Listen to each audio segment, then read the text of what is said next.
It all began in London, the time of great inventions and innovation, bringing with it a hurricane of change. Even now, during the 21st century, we are still experiencing the Industrial Revolution, especially so in present-day education in the Philippines. The Industrial Revolution was responsible for many things, one of them being a factory system. It was a method of production where each person was given one task to complete. Instead of the usual individuals doing the whole process by themselves, it became separate bits assigned to different people. This allowed for a more uniformed and organized procedure with a higher chance of having a more controlled quality. Henry Ford mastered and sparked this revolutionary assembly line. This factory system, though, isn't just limited to plantations and workshops. Over the years, it's been slowly implemented in our educational systems. From a study conducted about education, it seemed to show that the system used is suited for the Industrial Revolution, but no longer for this time and age. Students, while different and special in their own way, are forced to conform to the system. Instead of being unique, they become uniformed and similar. It doesn't help that students are segregated by age with classes that are designated for one subject, and a bell to remind them when to move classes. By placing them in such a monotonous environment, the students are bound to lose what makes them special. Present-day Philippine education is no exception. An example of this is seen in the Loma Elementary School, a public school that teaches from grade 1 to grade 6.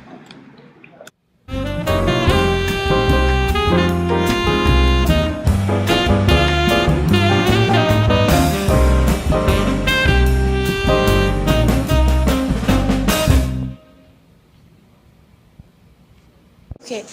So what is the student and teacher ratio at Loma Elementary? Like, As of last school year, I believe it's one teacher for every 50 to 60 students in a class. 45-ish, depends on the level. In all, there are 7 levels. You know the parking space? Yeah. That's okay. Smaller. Okay. Just like a factory, the students are separated by age, and each group gets a different teacher for every period. Basically the same for most local schools and most public school at that here in the Philippines. It's where the teachers move from room to room and the students stay put. It's gonna be very chaotic if it's the other way. They are taught the standard K-12 lesson. Because it's a public school, it's mandatory for them to follow the K-12 system. But that's what we have in Loma is just the elementary level. So it's only until grade 6. When the students move to grade 7 level, they have to move to basically a high school. They use a bell to signify a new class. And the way they're taught is restrictive because of the sheer amount of students compared to the teachers. There is hardly any creativity, or if there is, it's very limited.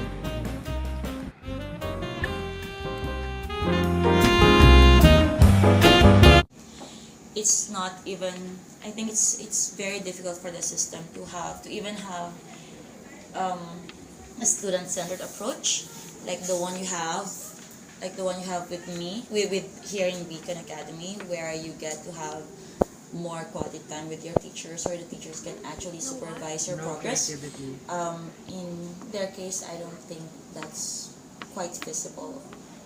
Considering the ratio of the student-teacher ratio, it's more or less a general descriptive or inscriptive kind of teaching.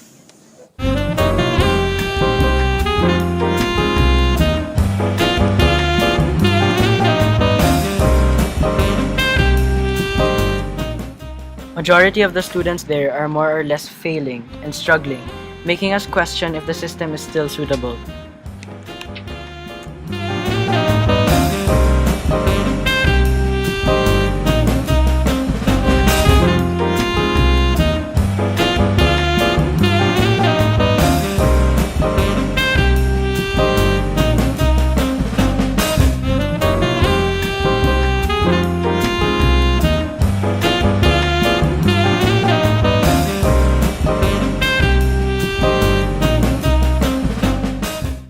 In the 1800s, education became available even to the poorest people.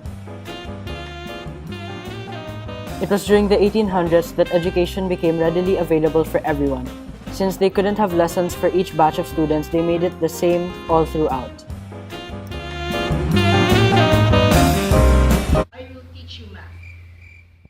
But this isn't the case for all schools in the Philippines, one of them being Beacon Academy, a private international institution.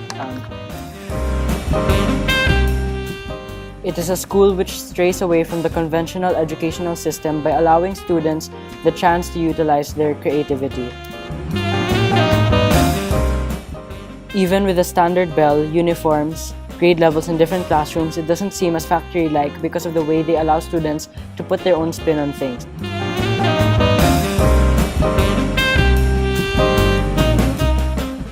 They don't want uniform students. They want students that are diverse, unique, and above all, their own person.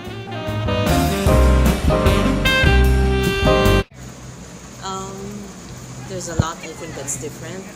One of the things that's different, the one that stands out most is we try to keep the class sizes. That we ask questions and we get the kids to ask questions.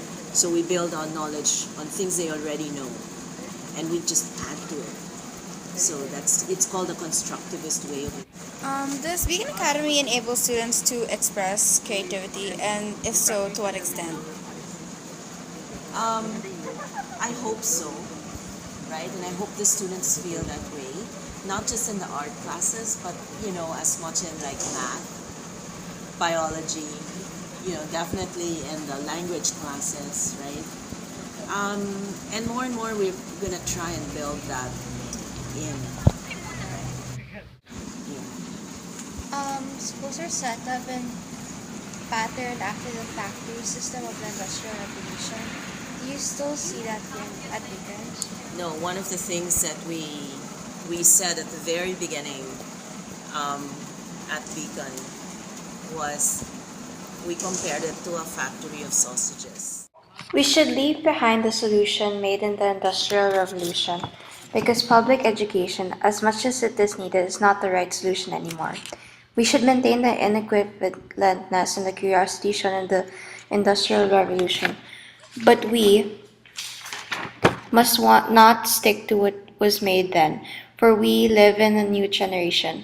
Let's start a new Industrial Revolution full of divergent and well-rounded thinking rather than a uniform approach to education.